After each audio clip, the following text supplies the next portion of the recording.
Okay, I'm getting ready to cut out the fabric. I ordered 2 yards of this, so the first thing I have to do is square off the corner, the edge. It's just a little bit, just a little bit off.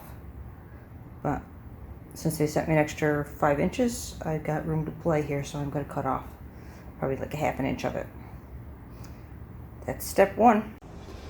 Okay, I have my fabric all measured. I actually made one seat cover to make sure that it actually fit. So now I'm going to go ahead and do the other 3. You have to be very accurate with your measurements because this fabric's not going to stretch. I actually used a permanent Sharpie to mark it because I tried to use just a regular pen, a blue one and a black one, but since my fabric is black and gray, I couldn't really see it. I actually even put a tape on the front of the fabric because it was so similar, but the backs seemed a little bit whiter, and so I didn't mess it up. I actually put just a piece of painter's tape on the front so that when I start flipping it around, I don't screw myself up. I'm going to hem it on the sides that you're not going to put the rails. So my rails, my cording is on the side. So I'm going to hem the top and the bottom of this. You want to measure on the back side of the fabric here because you would see it. You would see it on the edge. So you don't want that. So I'm going to measure on the back, and I'm going to crease it, and then I'm going to flip it. Since I'm working on the back, this fabric here is a little lighter, so my pen might show up. Yeah, that's right. So 1 inch mark for my pen.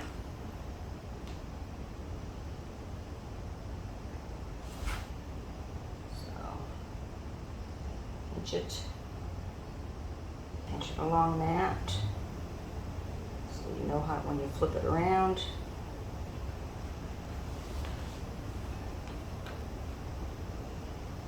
Now we're just creasing it so that we know where to flip it. A good fold so that when you flip it around, you can see where your fold is. So this one should fold right.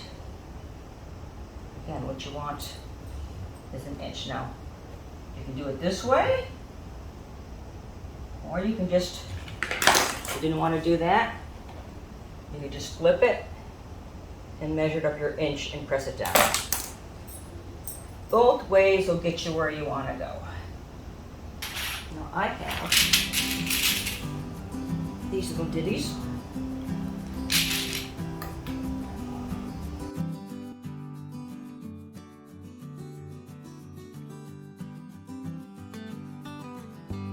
Yesterday when I stitched it, it did shift, so then I started pinning it. I was trying to do it without pinning it, but when I was sewing it, it shifted.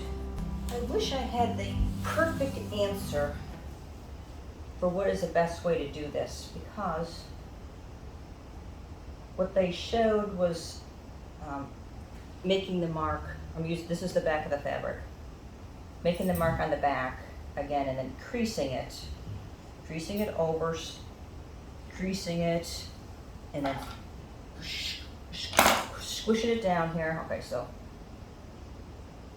doing it on the back here this way. You gotta squeeze it down along the line you just made, lay it down, and then take your scissors or whatever, and then you squirt. But then because you have to turn it, you're hoping that crease is indented enough, creased enough, that you can find it when you flip it back over. So you're gonna have to make sure that you put some oomph into it. Again, I guess it's time consuming doing it this way, but it wasn't. I tried it the other way too. I just tried to do it this way. What did I try? I tried it this way, and then I just tried to, basically what you want to do is basically just fold it over, and you want your inch pen. Now, Some of you may be better at this. It may be easier for you if you have this kind of ruler too. Just, you know, line it up and crease it down that way. Or if you have one of the stick things with the measurement to get your hem on it, use that. So do whatever is easiest for you, but basically you want to, since this fabric is not going to fray, you don't need to finish it off by flipping it over a couple times. You don't need to do that. You just need to flip it over the once, front side of the fabric. Again, you just back side of the fabric, and then you just stitch it along. That's step one for this. So I'm doing all 3 pieces. I'm going to do all the edges back that 1 inch for my hem. So I'm doing all those, and then I'll come back down and I will work on the channels. So that's that. So I can't figure out which way for me is the easiest. Crease it so you can find it. See my line right there. Again, then you're going to have to flip it right back over so that you're at that inch mark. And you want to make sure this fabric isn't too long, because then when you put your end caps on the chair, you know, it's got to fit. You can always double check your measurements by making sure that you got that, you are at that inch. Probably, and depending on how thick your fabric is, I mean, they make fabric, some of the fabric is like 20 and a half ounce, I guess. Thicker than what I have. I think what this is. A little bit. And I don't know, maybe some crease, maybe depending on your pattern, you can see your crease better. I don't know.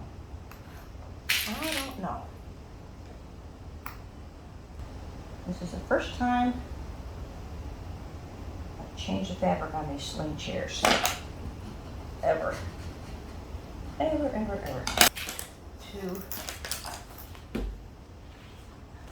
Okay, so I got all the ends hemmed, and I will say that I had to pull one out because even though I had it clamped, it shifted just a little bit when I was sewing it.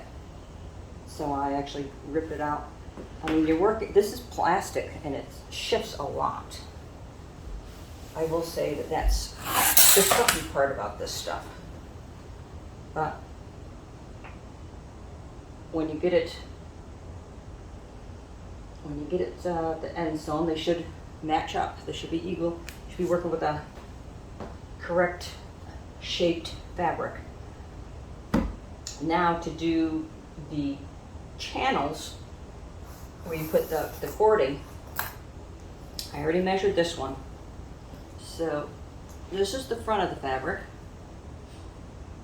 All right. That's the back of the fabric. I have 2 lines here, and I'll show you how to do that. These lines won't be seen, so for me, I find it easiest to mark it on the front of the fabric. All right, because it won't be seen. This line I'm going to draw, the 2-inch line, that will be inside the groove of your chair, so it won't be seen. The stitching will be seen, but this won't be seen. All right, so I'm working on my right side of fabric. I'm making a mark 2 inches in, the whole line 2 inches in, and you gotta be pretty accurate with your measurements. Again, Sailrite used a black, or a pen, a regular pen. Since my fabric is black and white, I had a really hard time seeing it. So I'm using a permanent marker. It's a thin tip permanent marker. Okay, this is my 2-inch line. And since it's plastic, it's kind of wiping off anyway. The permanent marker on plastic is not really permanent. Alright, so there's my 2-inch mark. I'm going to do the 1/2 inch. And I'll just show this one side. Makes it so much easier. Flip it. Flip it, so now this is bottom up, and then crease it. Crease it at the along the 2-inch line.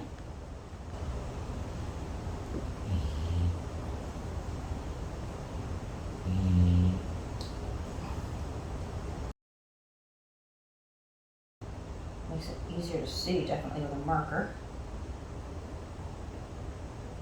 Again, you're not going to see this line. It's going to be in the channel in the chair. All right. Crease it with something. If you got a rock that we got heavy, make it easier to sew. It'll help it stay in place a little bit. Again, this is plastic, and plastic on plastic is pretty slippery. It's moving around, shifting around on me. And I have no patience for that. All right, so that's my 2-inch.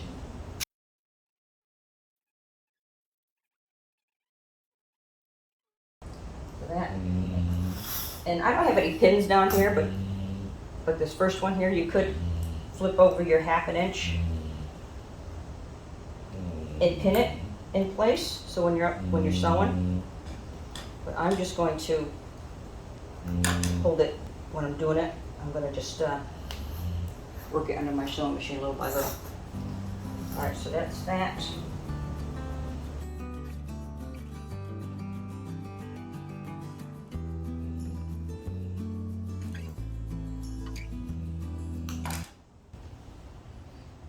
Is it any better? So there's my 2-inch line, 1/2 inch line, and just fold that under.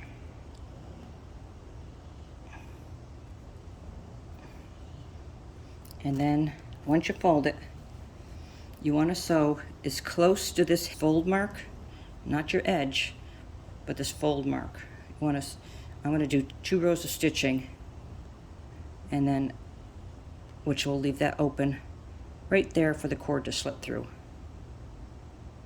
All right, so since back of my chairs can be seen, so I want this finished. So that's it. That's all I'm doing here. One of the other things that you could do is if you have one of these ones, you can just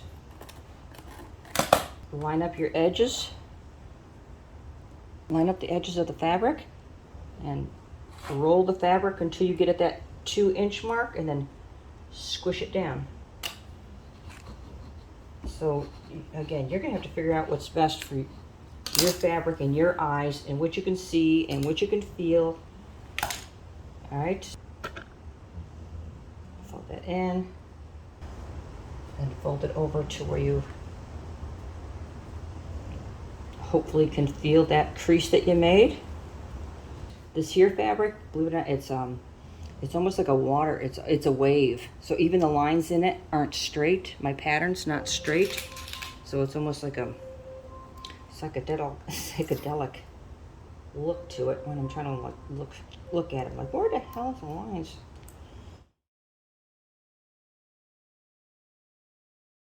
All right, let's see if you can see what I'm doing. So I actually start my sewing a little bit in, and I actually try to remember to back stitch first. It seems to be easier because then you let the machine kind of help squish down the fabric once you get it wedged in there. I've got mine lined up with the presser foot and the needle in the center position, and then I'm going down through and I'm tucking that 1/2 inch under as I go, straightening it, making sure I got it straight on that. Tucking it under again, because I did not pin it. I just pinch these edges there. But my camera's in the way right now, so you can see.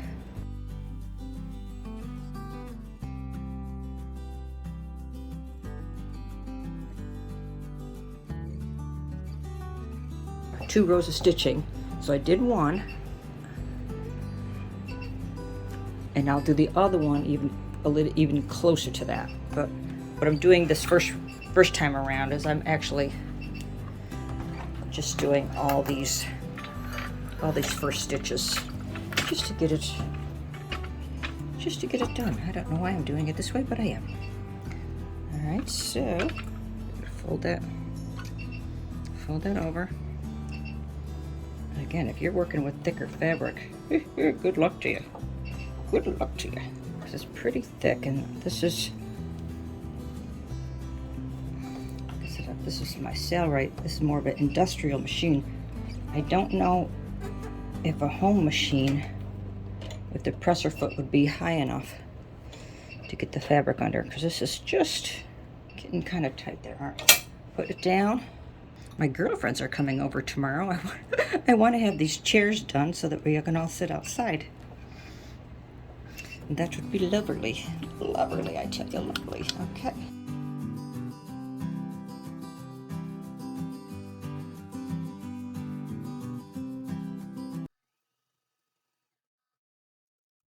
It's a nice machine. It does adjust the bobbin or the tension pretty well from different thicknesses. All right, now this last one I can do much quicker, this last row, because it's all, I don't have to worry about it shifting on me. Second row of stitching just for strength. Down, needle in left position to get it closer to the edge right there.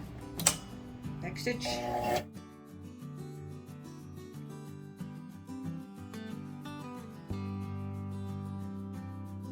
Ta-da! Done. Oh, yay, yay, yay. Now I go get the cording, shove the cording through, wait for hubby to get home, and he can help me pull it through because it's going to be tight. All right. Done.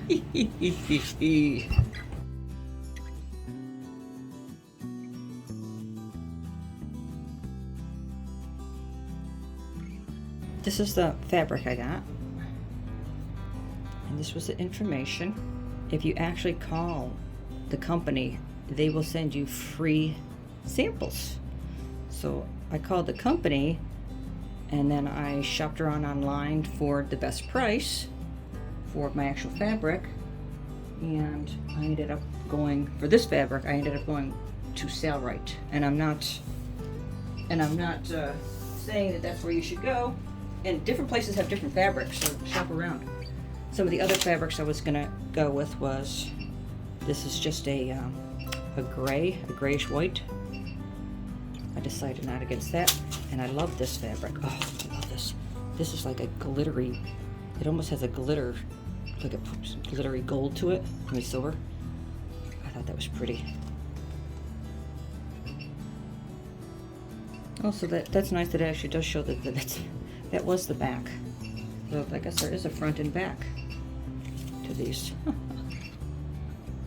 This was a plain gray, metallic platinum. I like kind of like this one. This one had the color of our awnings. And that was Free Spirit Denim. Did like that. But yeah, they sent all those to me for free.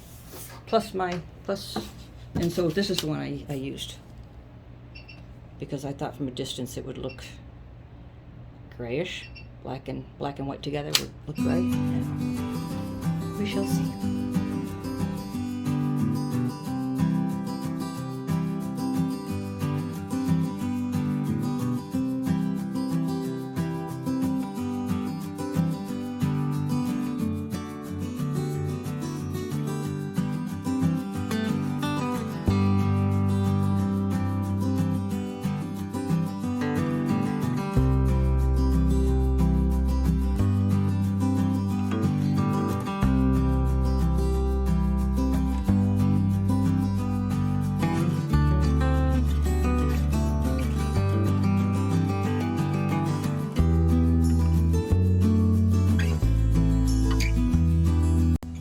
furniture done. It was all painted and new sling chairs made. Replaced sling chairs. I don't even know what they call that. How to replace the sling chair fabric. How to replace sling chair. Make sling chair slings. How to make slings. So I got those made, which they turned out pretty nice for an old set, or old vintage set. It turned out well. The set is pretty nice, except for we're missing a couple of the end caps. They were just, one was missing, and then one I think broke when I was taking them apart. I do like the fabric, and from a distance it does look exactly how I had hoped it would look. It would look like a gray, because it's a black and white mixed, and from a distance it's like a light gray. So I like that. I do like that. The back of the chairs look nice. So that's the seam there, and the double stitching is right there. The double stitching, so you will be able to see the double stitching, and yeah. And I think since this fabric is plastic, that whatever you if you use this fabric, it would wash off, would wipe off. Because I'm really proud with the way the set turned out. I like it. I'm surprised that, considering how light the paint is, how light gray the paint is, that compared to white, the paint looks dark gray. And depending on the shadows in the sun. Because look at how light the light looks on the leg of it looks light there and then much darker there in the shade. Yet they're the same color paint. Bentley. Rooster's carpet, because he doesn't like stepping on mulch. Oh, beautiful day, nice and quiet. The rooster soaking up the sun.